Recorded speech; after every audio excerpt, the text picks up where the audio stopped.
ডিব্ৰুগড় জিলাৰ নাহৰকটীয়াত যোৱা নিশা বিধ্বংসী ধুমুহা। ধুমুহাই ভাঙিলে চাচনি অঞ্চলৰ কেইবাটাও বাসগৃহ।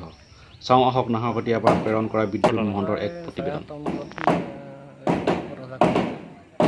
কাৰোবাৰ দুখ পাইছে নেকি মানুহে? তেনেকৈ মানুহে পোৱা নাই বাৰু। ইভাগে গৰু ছাগলী অলপ ঘৰটো সম্পূৰ্ণৰূপে ধ্বংস হৈ গৈছে।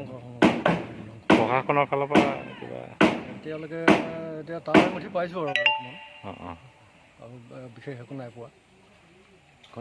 মাৰি আমি যিখিনি মাটিত আত্মীয় হৈ আছোঁ সেইখিনি হ'ল দীঘলীবিলি ৰেভিনিউ গাঁও। এই নামটো দিহিঙীয়া নেপালী হ'ল আজি বহু বছৰ আগৰ পৰাই, কিন্তু সেইটো পতা পহনা চব শেষ হ'ল। তাত মানে লেপ চেপ ইত্যাদি। আপুনি এখন গাঁওবুঢ়া? এখন গাঁও। আপোনাৰ ঘৰটো ক্ষয়ক্ষতি হৈছে ধুমুহাত। কেতিয়া কালি কেইটা বজাৰ মানৰ ঘটনা?